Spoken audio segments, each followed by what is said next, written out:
Welcome to the Daily Deuce. I'm Gary Graves from just outside overcast Louisville, Kentucky, and in Maryland. Not sure what the weather's like there, Big John, but how you doing, Mr. Webster? Doing real good, Gary. Everything's going well. Another big week in sports. Looking forward to sitting down talking to you about it. We got some NCAA women's basketball, NCAA men's basketball, and NFL free agencies signings or announced signings started yesterday. So we got a little bit to talk about, man. But let's get started with the women's NCAA. We're right around the corner from the tournament, and they started having their postseason conference tournaments. What do you know? South Well, Carolina goes down. What do you know? UCLA wins by 50. yeah.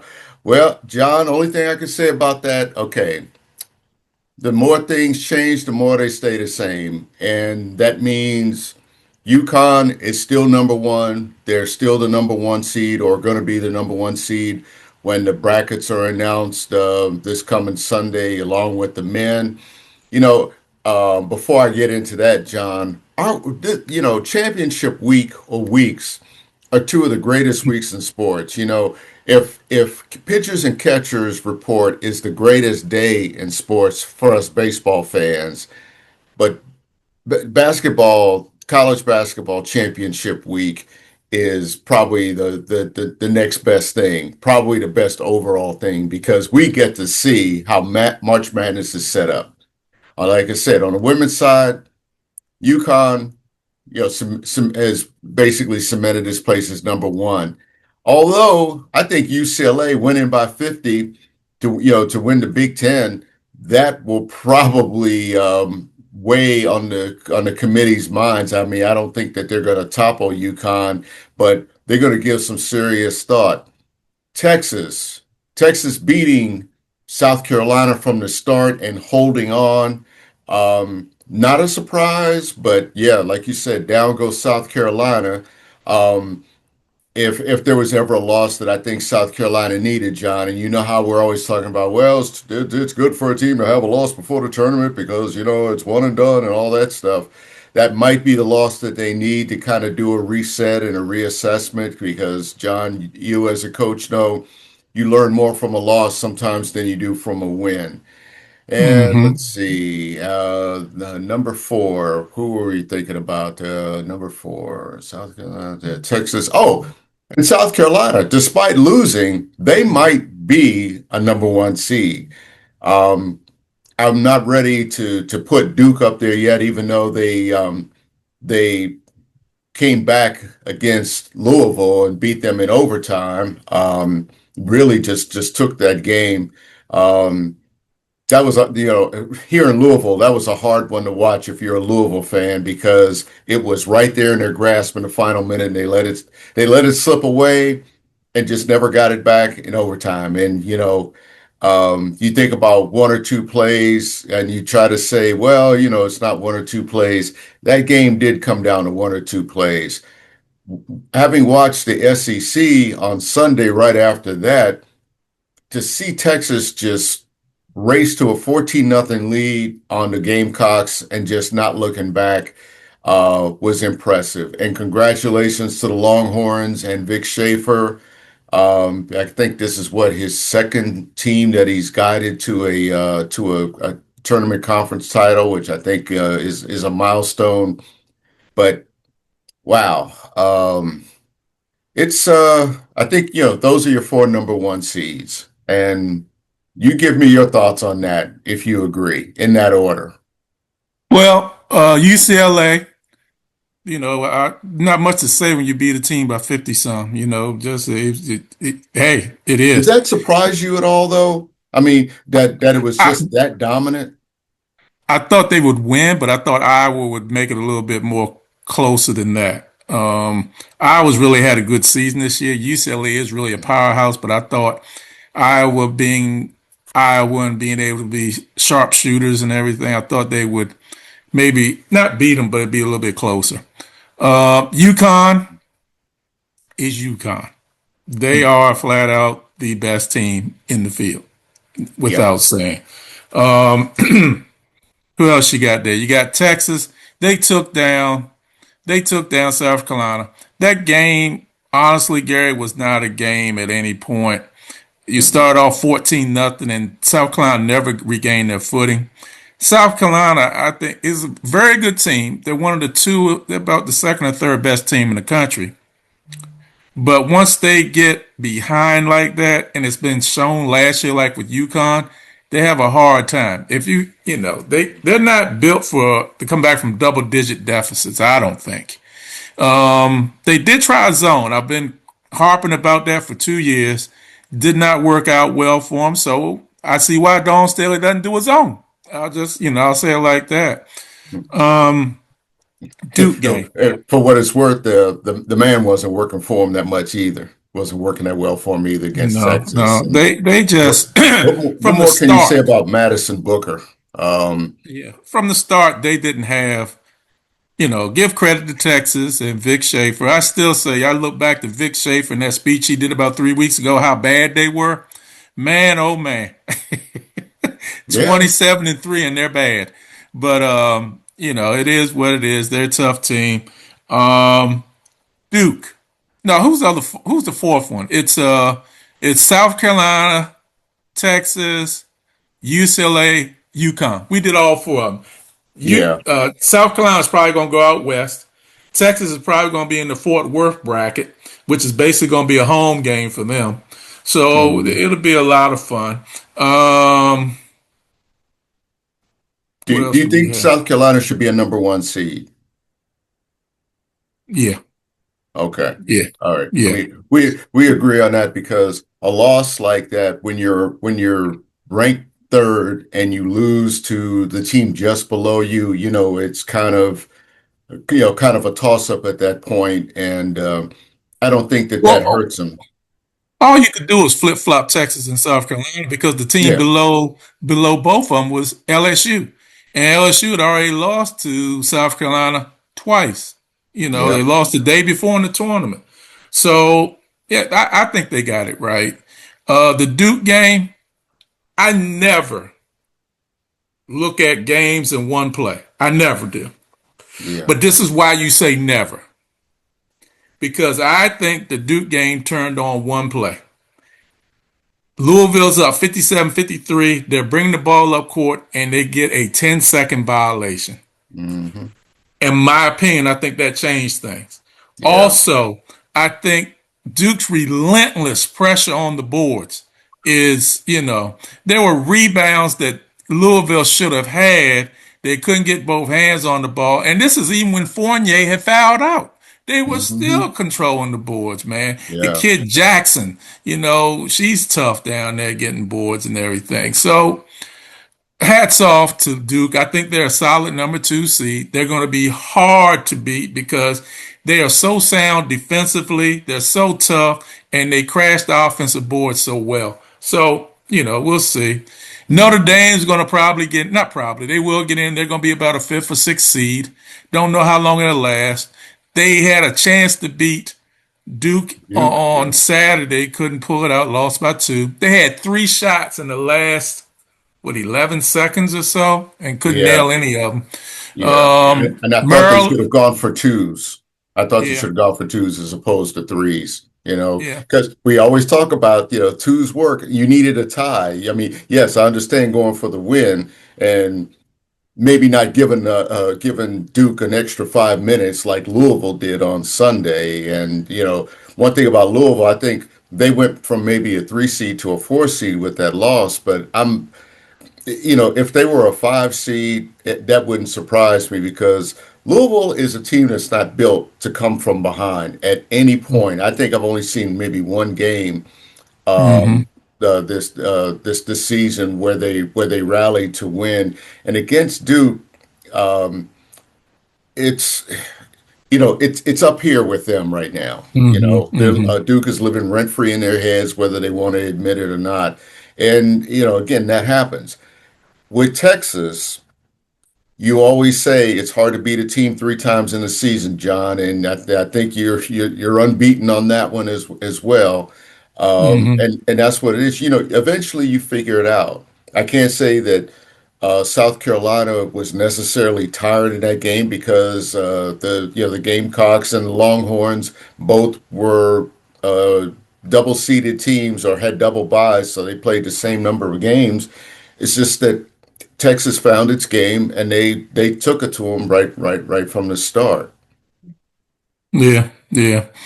Well, it's going to be an interesting tournament. We're going to see how that's going to play You were saying out. about Maryland, though. That was curious about that. Yeah, they lost in the first round to Oregon. I think Maryland's going to end up like a 4 or 5 from what I'm reading, and even will be playing in College Park for the first 2 games if they make the first 2 games. And like I said, they'll be a 4 or 5. Um, we'll see how that goes. But next up, the men's conference tournaments playoffs, championships. So, man, do the teams still hold on?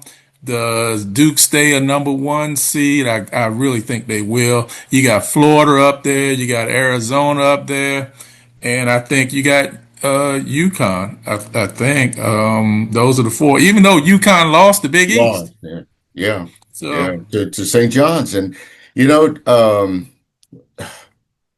well, I agree with you on Duke, because even in a tournament, where you say that anything can happen, that I remember a coach. Oh gosh, I keep wanting to say not Pete Carroll. God, he coached Xavier. But I remember, he just said Duke is Duke, and he said it in a New England accent. He said, yeah, they're on TV more than Leave It to Beaver reruns, like that, which was always one of my favorite lines. But again, Duke is Duke. And for all the talk about what they lost with Con Knappel and um oh God, Cooper Flag last year, that the boozers basically, there was a reset. Cameron Boozer, John, grown man, just a grown man. That's all I could say. And yeah, and and I'm not he's tough. trying to, it's painful for me to gush over a Dookie as a Maryland grad, but you just got to give credit where it's due. That is a man's man right now, and I think he can carry Duke far. But really, the team that surprises me that I think really you got to watch in their tournament is Michigan. Hmm. Um, That's who I miss. Michigan's the number 1. It's not UConn. Michigan's the number 1. So it yeah. would be Michigan, Duke, Florida, Oh man, and Florida. Arizona. Yeah.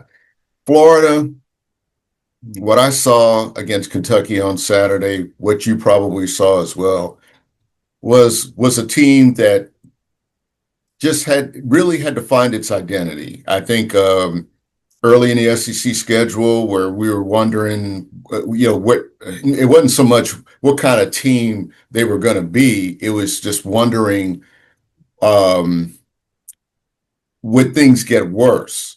And Hmm. they got better, and right now they're probably playing their best ball.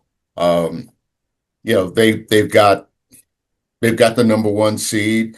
They look almost as formidable as last year's championship team. I can't see anybody knocking them off unless Florida has a bad day. I think anybody that goes through them, that has to face the Gators in that tournament, better bring their best game. I can tell you it won't be Kentucky. Kentucky has a whole lot of issues. Um, I think they're solidly in the field. They might be probably a 9 seed. I think that was the last projection I saw for them. But they are very close to falling farther on the bottom half of the bracket because they they can't figure it out early on, and by the time they catch up, it's too late.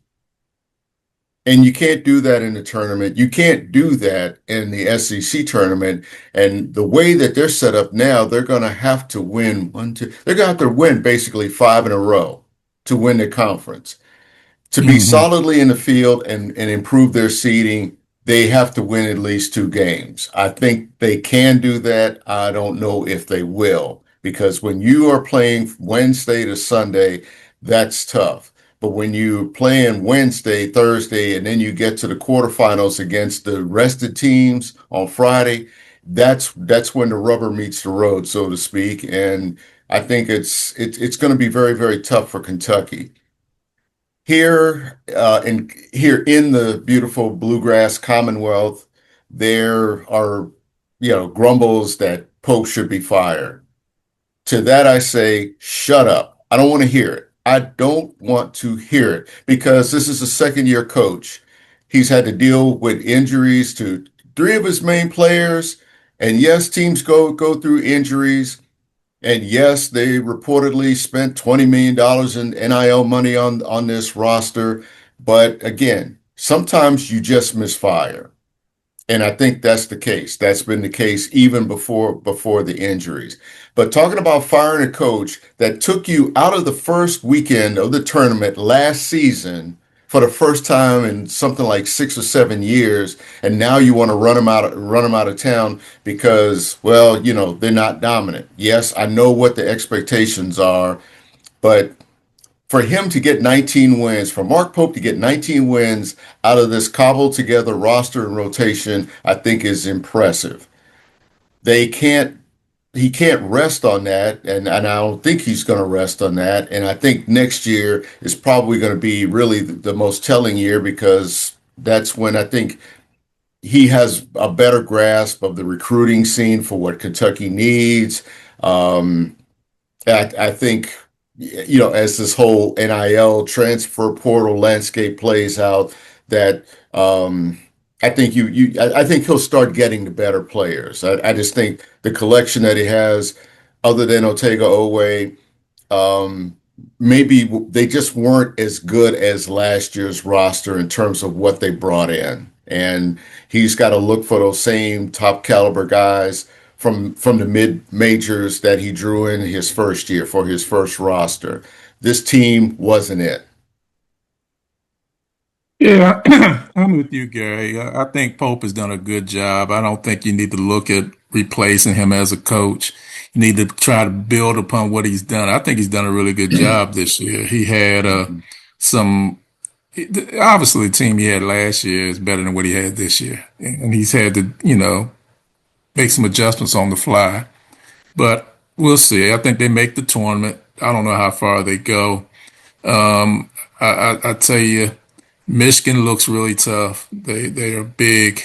Um, That what they did to Michigan State again was impressive because I don't know if I was more impressed with that game or the one that where they beat them in East Lansing earlier in the season because they they they both were impressive. yeah, but I think for Michigan after losing to Duke to just do what they did for the Wolverines to do what they did um, twice and establish themselves as a solid number one seed. I really do think that that's it's something worth watching. And John, by the time this weekend plays out, it wouldn't surprise me if Michigan was a number two overall seed. You think Michigan State will be a number two? No, no, I mean Michigan. You think Michigan's going to be a number two seed? Do you think Michigan State will be a number two? I'm confused. Wait a minute. Are Huh. you saying Michigan's going to be a number two seed? Okay, let me look at the rankings here because I want to make sure I am speaking well here. Because I, Yes. I can see Michigan State being a number two. Okay, Michigan's number three overall in the latest AP rankings. So they'll be a number Um, one seed. I'm sorry. I'm sorry, John. I said number. I meant to say number two overall seed. That's what I. Oh, okay. That's what I'm Okay. sorry. That's what I meant to say. Yeah, Yeah. they will be a number one seed, but the number two overall. They'll be number one in whatever bracket they put them in, and it'll probably Hmm. be the Midwest bracket if Hmm. all holds. I'm sorry for misspeaking on that. Um, yeah, I mean, just what may. I think Michigan State will be a number two seed. Yeah, Michigan State will be a number two seed. Yeah, yeah, I in think whatever bracket they're in. overall, I think Duke could be a number one and a number one seed. Hmm. Um, Florida, Michigan, Florida, and Arizona, put them all together. I still think they're even. To me, it really doesn't matter with those three teams who is the overall number two because I think they're very good teams, very good teams. And I think they're almost evenly matched. I mean, you can put Duke in there. They all are just very good teams. I think your number two seeds are going to be interesting. Your number twos are going to be UConn, Michigan State, Houston. Those three teams can beat any of those number one seeds. And I hear what you're saying. Michigan has put it on Michigan State twice. If they meet a third time, I'm not sure they can do that again. Yeah, So, yeah. What about Nebraska? they're fun to watch. They're interesting to watch. They play like Hoiberg. They put up the threes. They're gritty. I'm just not sure how far they can go, Gary. They're interesting, though. They're interesting to watch. Yeah, I mean, just yeah, like you say, interesting is the best way to describe them. Um, And also, what you and I have been talking about for the last 2 weeks, it looks like it's getting ready to happen. I was hoping it would not happen. Miami of Ohio is getting ready to go into their conference tournament undefeated. Really didn't want that to happen because they can't lose now. Because I still stand on what I said. If they lose, they will not get in. Sad but true. You know, I, Sad but true. and I Um, wish I was wrong. There's a team.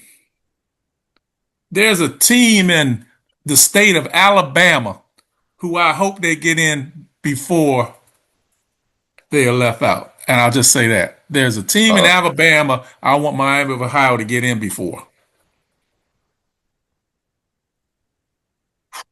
That's all I'll say. okay. That team from Alabama has to win at least two games in the tournament.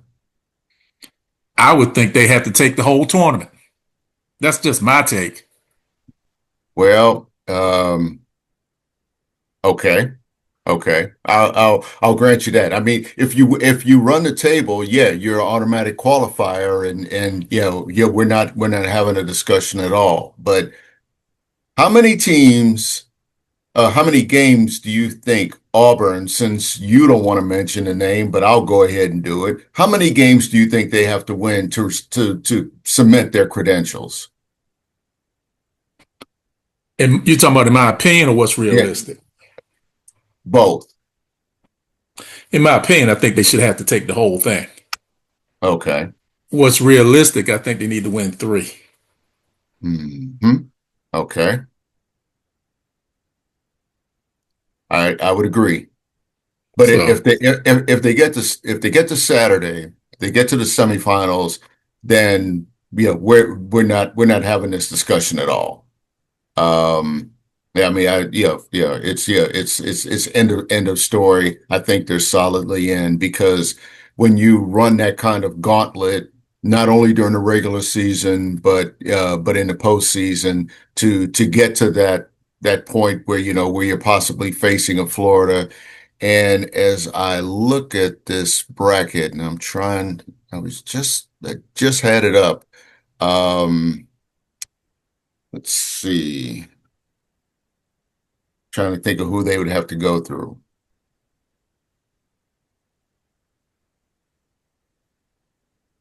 but either way, I think they'll be in a position where they have to face Florida and or hold on, let's see, basketball.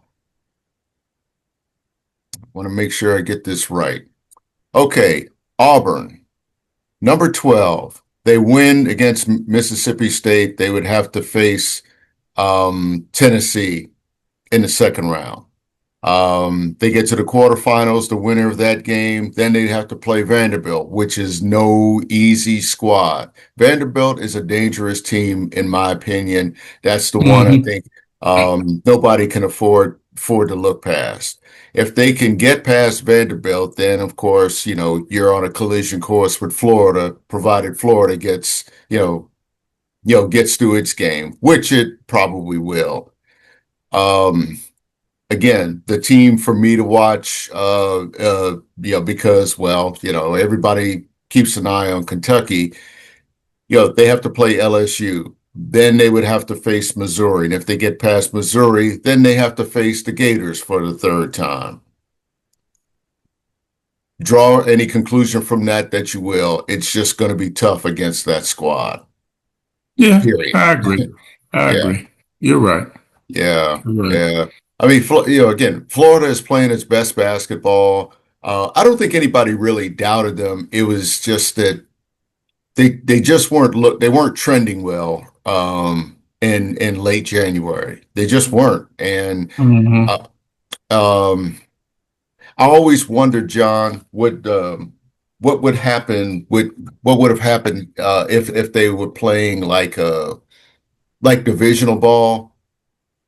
Um, as opposed to say, everybody like all 16, 18 teams or something like that, Hmm. Hmm. bunched together like that because it's again, it's pretty clear that they are the top team, but I just wonder how competitive it might be if they go back to divisional play. And with all of these conferences, that's something that's on the table. Um, I don't care what kind of reforms that they're talking about in terms of college sports. I do think what you said about maybe creating four conferences and maybe make them geographic. I mean, you keep the top four as is, but some teams leave, some teams come in, and it becomes more Hmm. geographic. That's something that we can do down the road. But the I think the tournament as it's set up, the SEC and in particular, that's one where Florida is the best team, and that's a Hmm. team I think is worth watching. It's going to be interesting, Gary. We'll Yeah, we'll see. Florida's good, but like I said, those four teams are almost interchangeable to me. Duke, yeah, Florida, yeah, Arizona, Michigan. I can see any of the four of them just going to the Final Four, if not all four of them. So we'll see. yeah. Man, I'm gonna tell you something, man. Another thing was exciting this week. Started yesterday. NFL free agency, or what they call it, the tampering period. You can sign the players tomorrow, but you start talking to them yesterday. A lot of surprises, man. Max Crosby going to the Ravens for two first round picks. That was a trade, but I Yeah. think that's going to help the Ravens. The Raiders were really big in free agency. They got the Ravens former tight end Lindenbaum, and they picked up another player. The Dolphins released Tua. I'm not even gonna try it. They released Tiger Tua, Bailoa. yeah, and then he went signed with Atlanta. Then the Dolphins signed Malik Willis. So we'll see how that works out. Interesting thing with the Falcons now. You have two left-handed quarterbacks, so even if somebody goes down, you really don't have to change your offense because you're still left-handed. So we'll see how that works out. Yeah. I think Jim But Harbaugh was very unique in what he was doing with the Giants. He picked up a punter from the Ravens, Stout, I think his name was, and then he also picked up Isaiah Likely. So I think he's made some good moves already. The Jets, I'm reading, are making some really interesting moves, but Gary, I'll be honest with you. They're still the Jets. So, Yeah. um, I raised my eyebrows when you said that. I was just like, uh-oh, tell me something I don't know. And there's a I lot of can't things you can tell remember. me I don't know. Yeah, they've made some signings, but I think you still need a quarterback. You still got that dilemma. The Commanders signed a defensive end. Used to be with the Chargers last year. Away, $100 million 4 years, 68 million guaranteed. That should help them on the rush defense. Um, it was interesting, man. It is real interesting to see what's going to happen. They're not done yet. Some other things are still going to happen. You still got AJ Brown sitting out there. You don't know what's going to happen with him. The money is saying he's going to go to the New England Patriots because he used to play at Tennessee with Mike Vrabel. But we'll see what's going to happen, man. Stephon Diggs got released last week, so you got to see where he's going to end up. On the 49ers, they just signed Mike Evans. So what does that mean for Ayuk? And they're definitely gonna let go of Juwan Jennings, but you're gonna Yeah. let go I, of Ayuk that was a too. good pickup with Mike Evans. I've Yeah. always been a Mike Evans fan. I was surprised he got out of Tampa Bay. That really surprised me. So Yeah, I think he wanted to get out of Tampa Bay. yeah, so And when I say that, it's sometimes you're with a team and you can just kind of read the handwriting on the wall with where the franchise is going and look at your place in it or the place you might not have in it. And I think sometimes it's time to move on. yeah, so interesting time of He's the in the year. Hall of Fame no matter what. So we'll see what's going to happen. We'll see how this plays out, and we go from there, man. Gary, I'll just ask you real quick, and then we got to close out. What are your thoughts on the NBA right now? You have another week. The Celtics just beat Cleveland. They swept the season series. They also have Mhm. Jason Tatum back to playing again. The Lakers got a big win against the Knicks. What do you think, Gary? What do you think? Well, all of those things, John, those are great storylines, but right now the storyline remains OKC and Shea Gilgeous-Alexander. And I mean, what he did in terms of tying Wilt Chamberlain's record, let me see, yeah, tied Wilt with his 126th consecutive 20-point game. John, that's a season and a half of games with 20 Mm-hmm. points straight with Mm-hmm. 20 points. That's Mm-hmm. impressive. Um, OKC they're not invincible. They don't look invincible, but they are still OKC. And only thing about that conference, I still think the line, the line to the championship goes through them. But everything that you said about Boston, New York, Detroit's wobbling a little bit in the East, and there's time to right the ship on that one. But yeah, they just can't afford to fall, too far behind. But looking at SGA and to tie a record like that, which of course speaks to the greatness of Wilt. Mm-hmm. We Yeah. like to talk about, the most recent superstar, greatest of all time. But, to have that many games and that record, I think stood for something like what, more than 50 something years? Mm-hmm. I want to Mm-hmm. say it was like 55 years. That says a lot about Gilgeous Alexander and just, really the kind of team that he has behind him because, remember they won the game too on one of his shots. Um, yes, they've struggled against San Antonio. That's a bad matchup for them, but they probably won't see them until later on in the playoffs. So, but I think you have to look at them. Cleveland's got work to do. Boston, who knows how good Boston's going to be with Tatum back. And of course, since they've won so many games without him, does their rotation change? Does their chemistry change? You know, how, Mm-hmm. how many minutes after an injury like that, do you give him to weave him back into the lineup, to weave him back into great minutes in the or big minutes in the rotation? That's what remains to be seen because they, no offense to him, but they figured out a way when we didn't think they were going to find a way. Yep, you're right.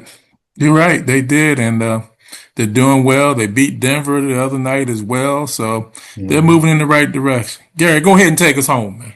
Well, enough said. Or what more can you say about conference tournaments, championship week, a smorgasbord, John, which both of us love, of basketball, starting from really today, through the weekend. Before we get to Selection Sunday, and of course, that's going to be interesting. It's going to be interesting to see on Selection Sunday how the rest of the women's field shapes up because we know who the top seeds are, but we just need to know where they're going to be playing. And John, before I even get to that, I need to give some congratulations to Tennessee State for winning the OVC. Yep. Um, Nolan Smith. Nolan Smith, former Duke and Louisville assistant. Real first head coaching job, and they beat Morehead State, and for an HBCU to win a conference like that, John, is very very impressive. That's a tough conference to win. It's a tough conference. It's been a tough conference for them to compete in, and he comes in and he gets them a championship. Um, Another team that I'm paying attention to is Miami and John Lucas or Jay Lucas. I hope I'm saying it right. John Lucas's son.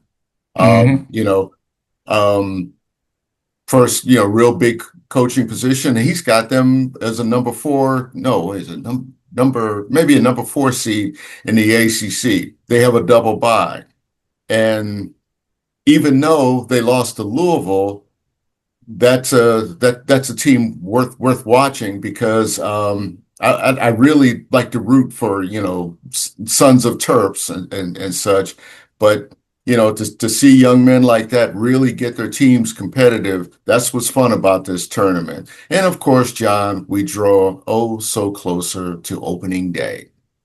So enjoy spring training, enjoy championship week, March Madness. And most of all, come back and enjoy us talking about it, even if we get some names wrong or forget some other ones. Hey, everybody, another great week in sports. Thanks for joining us. Watch some NBA basketball. Watch the NCAA women's and men's tournaments. Going to be really exciting. Watch some hockey. I think I already said the NBA. Watch some soccer and definitely watch the World Baseball Classic. And They have some NCAA exciting. gymnastics too, John. Gymnastics. NC, if they're into the NCAA tournament gymnastics as well, please watch that. But above all else, watch some sports, and we'll see you real soon. Take care.